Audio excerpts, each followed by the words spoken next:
so director's take from our good old friend Aaron Keller, good old Aaron Keller, has opened up the conversation about 5v5 and 6v6 in Overwatch. In today's video, I'm just going to be reading through pretty much the entire thing and saying my opinion about each segment. And what I mean by segment, it's like something like this. I'll read all of this until we're like something right here, then just say what I want to say about it, pretty much. But also, if you're more interested in like just someone reading it out for you, that's totally fine. Here's the timestamps right here. So if you want someone to read it for you, that's fine. You just click on those times whenever, just so you don't want to, if you just don't want to hear what I want to say, pretty much. But yeah, I guess one last thing I guess I should probably mention before we dive into is just my personal opinion about 5v5 and 6v6. Now, I will say I'm a bit more 5v5 than 6v6. I only say that because I feel like the current state of the game, of how balanced stuff is and whatnot, it feels a lot better for 5v5 than 6v6. I feel like if we immediately jump to 6v6 without any changes for that, it's gonna break the game, and then it's gonna be a whole nother mess, and we did all these reworks for all these heroes for pretty much no reason. So that's that. But I'm also not opposed for 6v6. I definitely have had a lot more fun times I can remember in Overwatch in 6v6, and I feel like, some of the stuff that people like to say, like, oh, don't want double barrier, that's never gonna return unless they legit introduce a new hero for Overwatch 2 to bring back double barrier. But also, since there's role queue, goats won't really exist unless you do open queue, but like, no one really does open queue unless you just legit want to just play for crazy team comms and stuff like that. But that's pretty much my small rundown about my personal thing about 5v5, 6v6. A little bit more 5v5, but I'm not against 6v6 at all. But anyways, let's do some reading. Hey everyone, there's been a lot of talk about 6v6 lately, and it's only intensified in recent weeks since we posted our last director's take,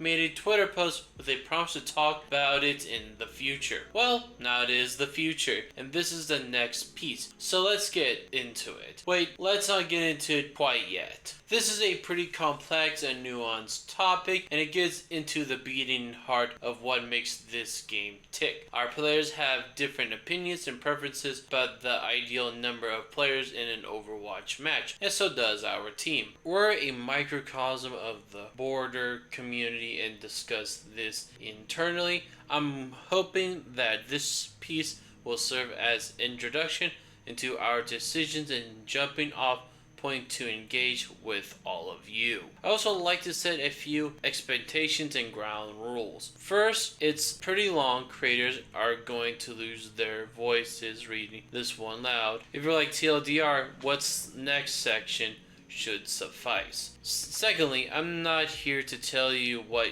you ought to like or what's empirically better. This is a game, and your preference for what is relevant to your own taste. This is your game, and your preference. This is a game, and your preference for fun is relative to your own taste, ability, and experience. Lastly, there are years of decisions that affect the fundamental piece of Overwatch. Some of you might be immediately aware of this while others might not. Before I dive in, I like to set the stage and give some context on some of the larger changes to the game that ultimately culminated in 5v5 format we have today. So not a lot to really go off so far. I mean, this is just a really good, I would say definitely an introduction before we get into the...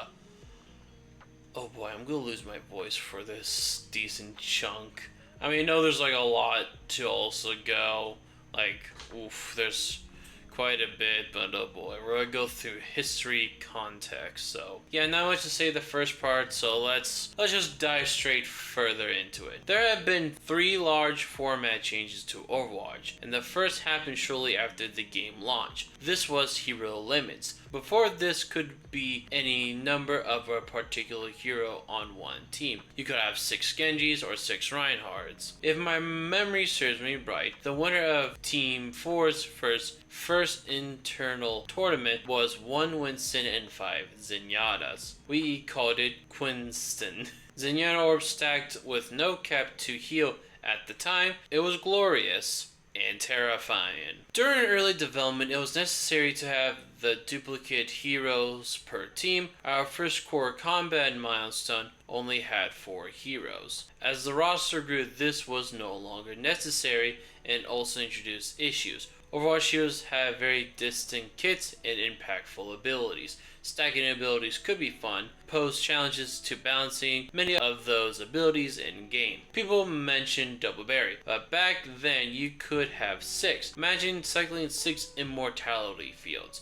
The number of team compositions and strategies available was huge. The variety was great, but we didn't feel like we could ever truly balance the game, severely watering down our heroes. So we made the choice to impose a limit of 1 of each hero per team. This essentially solved an issue of ability stacking, but it did have a few side effects. It traded some of the creativity in pulling together team compositions for a more contest and balanced experience. It also took away some choice for players. If someone wanted to play Tracer but you were already Tracer, they weren't able to. A theme of this and future decisions was limiting match variety as well as player freedom and creativity in order to create a more balanced, consistent, and competitive experience for players. Remember this point because we'll touch on it in a few more times in this piece. I think hero limit rule was a great decision and we would make it again. The other 2 large format changes have a lot of positive benefits but are not as clear cut. The second large change to the game's format was moved from open queue to role queue, which limited team compositions to 2 heroes for each role. Before role queue, there's no enforced 2-2-2 team compositions and players had the freedom to select any role they liked once they loaded into a match. With open queue, teams had a lot of freedom of choice about what heroes and compositions to play, but there were a few problems with role queue intended to address. Prior to implementing role queue, there was a stark imbalance in number of people playing each role within each match. Damage was by far, and still is today, the most popular role, and tank was by far the least popular. In fact, seeing matches with 5 or even 6 damage players on each team was not uncommon. This role imbalance frequently led to wildly imbalanced matches between teams. The game played better when heroes from all 3 roles were selected. The partly caused a social issue as players would try to pressure others into playing tank or support roles, even if they didn't want to.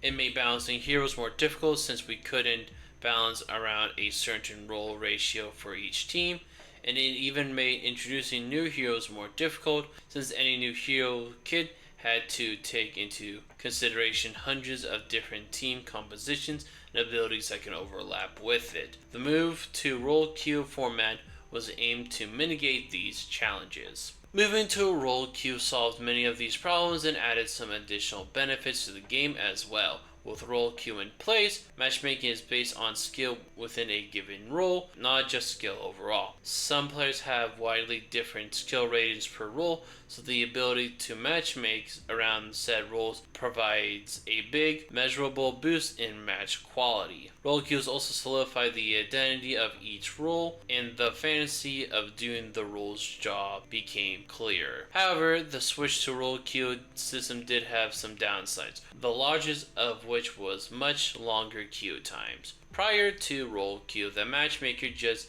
needed to find 12 players of similar skill levels in order to put matches together. After role queue, it needed to find 4 players of each role to make a match. The total number of players queuing has no effect on this. It's almost solely governed by the ratio of players of people queuing for the least popular role. Given the game's low relative ratio of players queuing for tank than other damage and support roles, queue times went up. We'll go into details on this later. The team tried to address this imbalance in various ways. We tried to introduce a priority system that gave players who played a low demanded role tank a shorter queue then switched to damage. This had a positive effect for several weeks, but its influence quickly faded. We also introduced systems to reward players for playing tank, even giving them a loot box and a bunch of XP for queuing for that role. None of these were able to put a dent in the demand for playing DPS. Damage queue times drifted a bit lower over time, but much of this was due to the introduction of open queue competitive and a permanent loss of damage players unwilling to wait that long for a match. There were additional drawbacks with role queue. I mentioned earlier that many of our decisions made improvements to the game at the cost of match variety and player freedom. Team compositions were now locked to 2-2-2. This was another step to a more consistent experience within Overwatch, but sometimes consistency can start to feel samey. There are some pretty exciting metas in pre-role queue world, and swapping to a hero of a different role mid-match was often a much bigger change and more exciting than swap to one of the same role. Like hero limits, role queue took away the part of the freedom in selecting heroes that served as base of Overwatch. But I often wonder if the success of it is as cut and dry as that of hero limits. Could there be a in-between version that softens the original problem without completely solving them, but also wasn't quite as restrictive as our current role queue system? A bit more on that later. Not too much I can really say about this part. I mean, it's pretty much a deep dive on how the history of balancing with when it comes to hero selections of Overwatch 1, mainly with, there was the no limits with heroes, so you can have crazy amount of the same heroes on a team. Because I do remember one team at one point just had divas just swap with the defense matrix a while ago. It was crazy. So yeah, that was a problem, and then they fixed that by having hero limits in base game.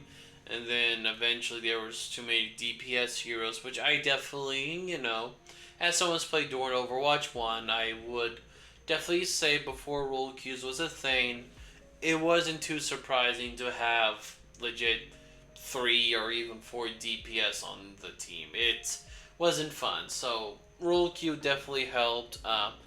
But yeah, the queue times did not do really well at all. I mean, granted, I kind of really wasn't playing Overwatch 1. During when role queue was added, I kind of just played Paladins, if I'll be honest. I just lost interest in the game pretty much, so I can't really speak too much on that behalf, but I mean, from what I've heard, a lot of people, especially if you're just playing support or damage, it wouldn't be surprising if you queue for 15 minutes just to play a 10 to 15 minute game and repeat the cycle. It did not sound fun at all. But yeah, I guess we'll just move on to the next section, which is really small. The third major format change. These challenges, as well as longer queue times, led us to the third and most recent major format change to the game, the shift from 6v6 to 5v5. This is almost a block within a block, but we're going to cover 3 things. Why switch to 5v5,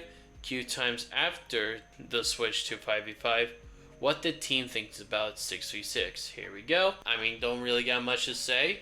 I would say the 3 points that they're going to be covering are probably the major ones that I'm very, curious about. I mean, I would definitely assume 5v5 was to help balance changes in queue times, and very definitely curious about the last part about what the team thinks about 6v6. So, alright, let's just read the next section. Why we switched to 5v5. There were many reasons behind the transition to 5v5. When we launched Overwatch 2, we talked about our great individual agency that players could have in 5v5. Overwatch is a team sport and requires players to rely on each other to be successful. This was even more the case previously, and the game could be frustrating if your team was out of sync.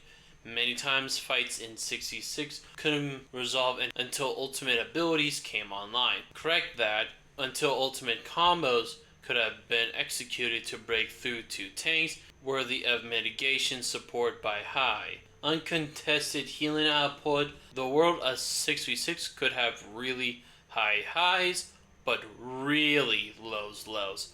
One of the design goals of 5v5 was to try to raise the floors, even though it was at the expense of some of those high moments. Overwatch was also a great emphasis on FPS gameplay. There's less damage mitigation in CC, and players can get to shoot more enemies.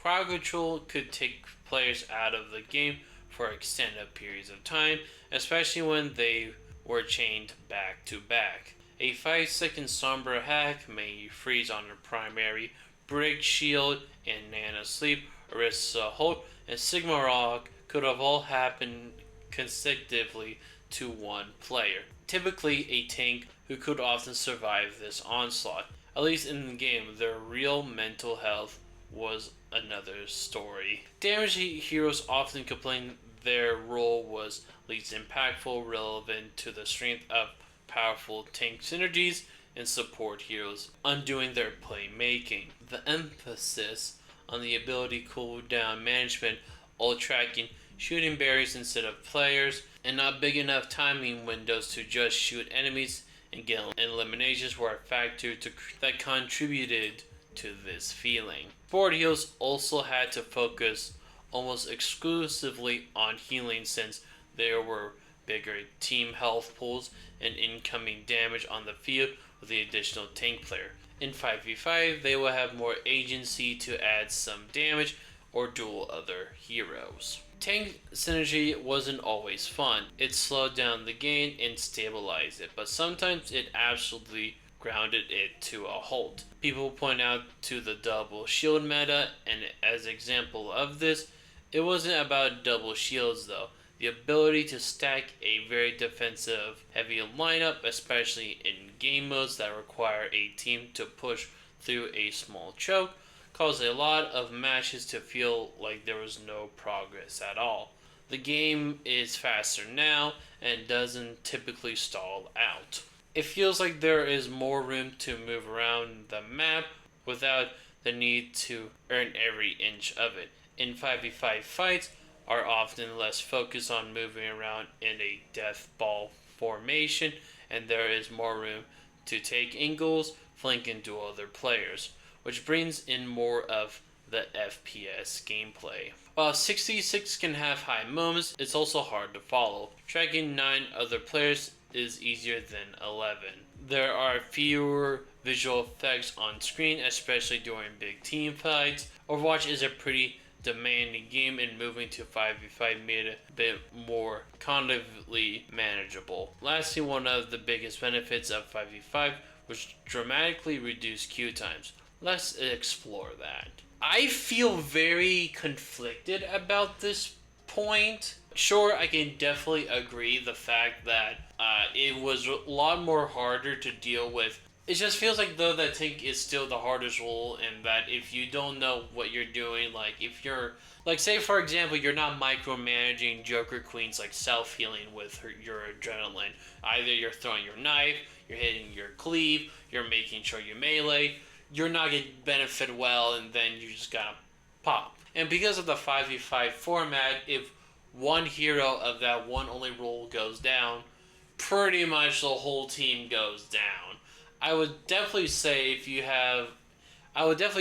more up against a way more mechanically skilled tank player, and your tank isn't that mechanically skilled, you're not gonna win the match most of the time because you won't be able to have someone to create that space for you.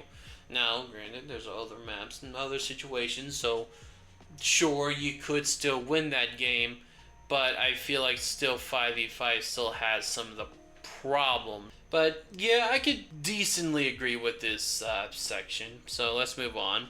Queue time, data, and context. The chart below shows ranked play queue times per role after the introduction of role queue to Overwatch in 2019. Compared to queue times per role in Overwatch's 2's 5v5 format, As you can see, the shift to 5v5 role queue times dramatically reduced queue times for players in all roles, mostly notably the damage role, which is the most popular one, which we'll quickly look at that in a second.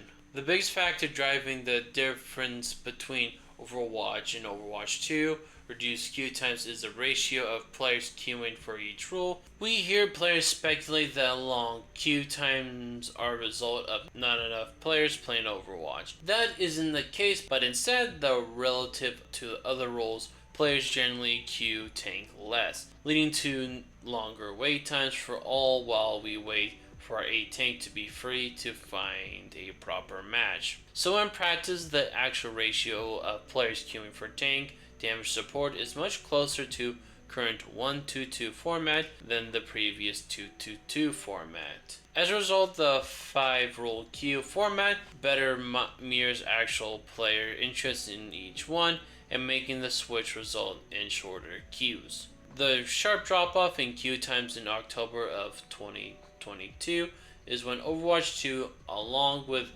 5v5, shipped. The queue times of all queues dropped and are now much shorter than they were in the 6v6 world.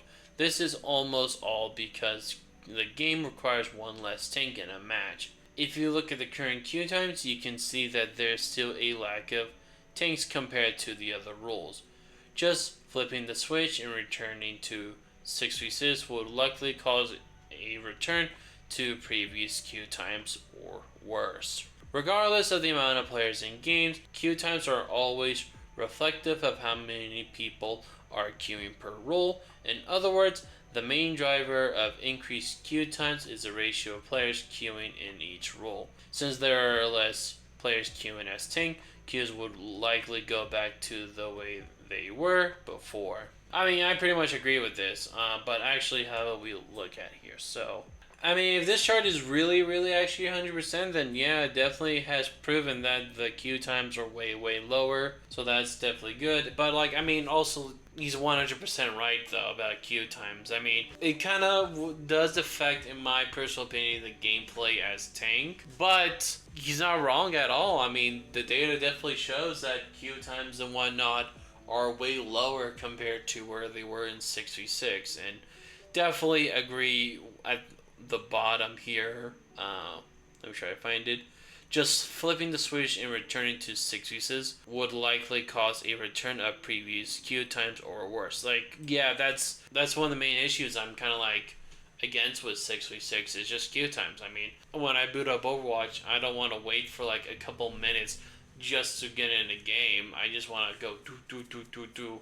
And if we throw in another tank, it won't be surprised if like even like quick play will take you like 5 minutes or something to just get in one game. Like, that's just one thing I just don't want to like return at all. Thoughts on 6v6? This is what I'm very interested about. The game started its life with 6 players on each team. I discussed why we moved away from 6v6, but that doesn't mean it's without any merit. There were moments in madness that could have happened with 12 players in a match that just didn't quite coalesce when there were 10. It also was too much to keep track of. Correction, it was too much to keep track of at times. But that was the part of the charm. There were big moments in Overwatch 2, but they didn't quite have the same chaotic, over-the-top feeling to them. A part of that chaos allows players to feel less pressured in a match. There was an extra player to take up a bit of the slack for someone that was performing poorly. And since that player was a tank, they had quite a bit of impact. There were a lot more of hit points and defensive capabilities to burn through, which had stabilized effect on gameplay. Teams would fold a bit slower than they would do now. We went over some of the issues of tank synergy earlier, but having 2 of them allowed one to focus on protecting their backline, while the other held ground and pushed into the enemy team. The tank role had a lot of depth in understanding to work with the other tank on their team. This part of the mastery curve it took a long time to learn, and for the small group of people devoted to it, was a part of its allure. We mentioned the difficult in balancing tanks for 6v6 earlier, but the past year and a half has shown us that there is an issue balancing tanks for 5v5 as well. For much of Overwatch 2, tanks have been fairly balanced, but when one of them becomes overpowerful outlier like Malga, oh boy, that can be felt strong in the world of one tank. Well, they definitely did address one of the main issues I would say about the 5v5 is just that one tank that's overpowered, someone picks that, you just lose. But also, I mean, one thing I'm very surprised they didn't include, which, like I said, it could be further on, is that counter swapping is still strong in Overwatch 2. If there's like any meta wherever there's a Doomfist or Wrecking Ball, picking someone like Sombra really opens your view of winning the game like 10 times more.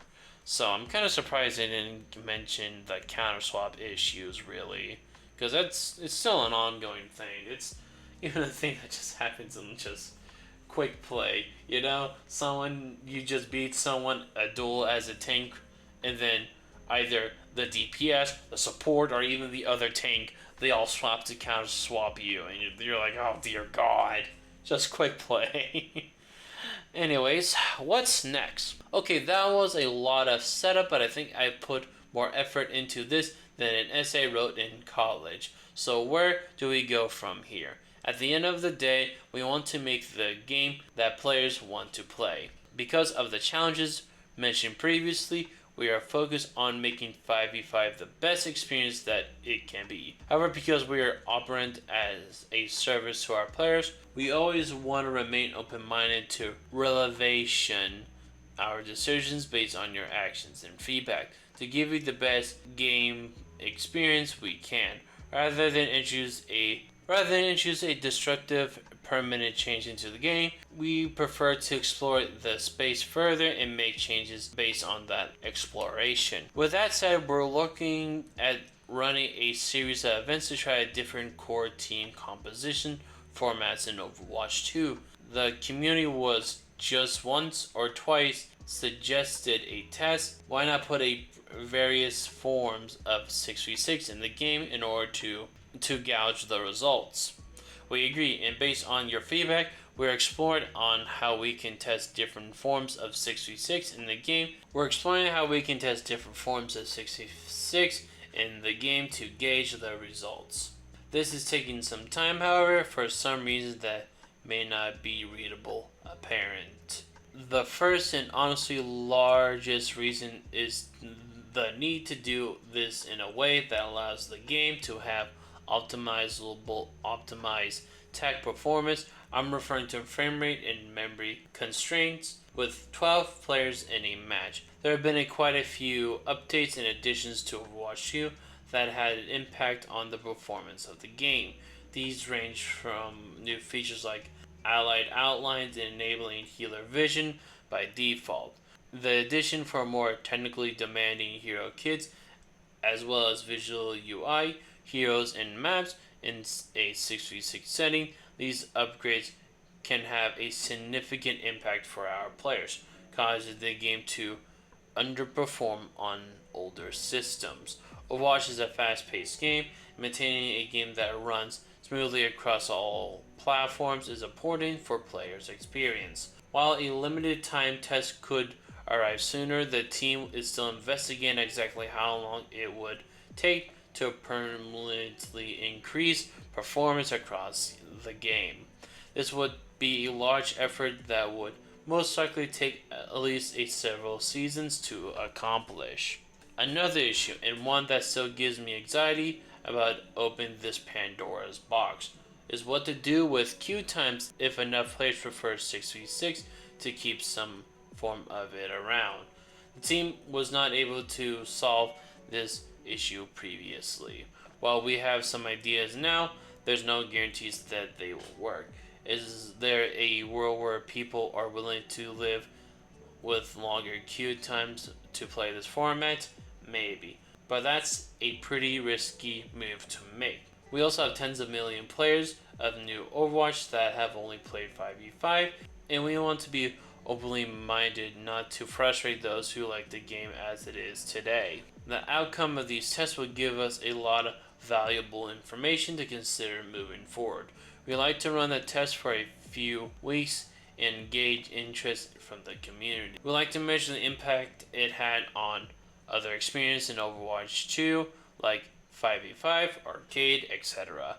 We like to take lessons from this playtest to see what we can learn about the mode within the current game's ecosystem and for the future of Overwatch. We would reflect carefully on learnings from whatever test we run and explore how to best give players what they're asking for, whether it's the world of 5v5, 6v6, or even both. It is for the future to figure out. It is future us to figure out. I'm going to jump on the soapbox for a moment.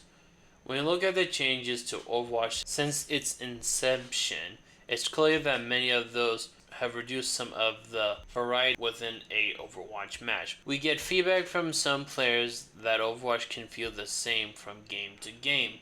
While much of this gets attributed to 5v5, we feel that there's more at play here. Besides running experiments with 6v6, we would like to run that some re-examine the ways we've tried to solve previous problems, specifically with the goal of bringing us some of the freedom back to an Overwatch match without the severe of its issues that accommodate it. For instance, we like to think we could consider other ways of putting teams together that aren't quite as rigid as set composition, but not as loose as open queue. We'll be running at least one quick play hack based on this idea in Season 13. There's still some gotchas to this direction, but after reading 400 pages of this blog, I hope you're all able to see that there are trade-offs to many of the decisions that go into this game, and into any game really. So this is quite interesting, and it's something I feel like a decent amount, I would say the community, like myself, was thinking that I feel like at some point they will run a 6v6 test, and it seems like we might be heading to that direction, and I'm definitely honestly down for that. Obviously, if it's gotta be something like quick play hack, it's gonna need like 20 million hero changes, because some heroes don't really fit well in that format. But I'm definitely very curious to see where this goes. And let's just finish off the rest of it. To wrap it up for now, your feedback has driven both our inspiration and commitment to testing new ideas in game. We want to be super thoughtful about how we implement new ideas into the live game because there are millions of players who jump into Overwatch each season. We want anything we put in game benefit the community as a whole. Ultimately, Overwatch team wants to continue building the game that you want to play season after season. This blog, or thesis rather, is the start of this conversation. This isn't the last time we're going to be getting to 5v5 or 6v6, and we can't wait to share some more about our plans in the future. In closing, we appreciate you so much and love to see your passion and dedication to the game, Team 4, and Overwatch community. The team hears you, we see you, and we're incredibly thankful to be on the ride with you. Can't wait to share some more of incoming months, and let's make a great game together. So, I guess overall, what do I really got to say about this? I think this is a really decent response. Well, I don't say decent. This is a pretty good response. I mean, I feel like it definitely did tackle quite a few of the issues when it comes to having 6v6 back in Overwatch. And it did show some decent benefits of 5v5.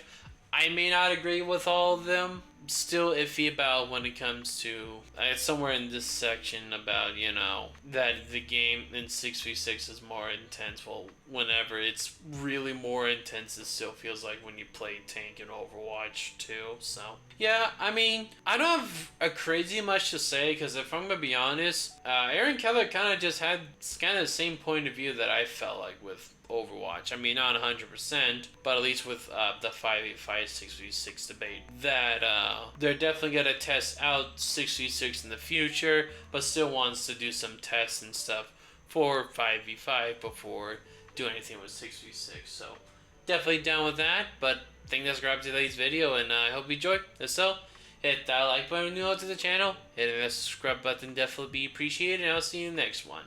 Peace out, and have a good one.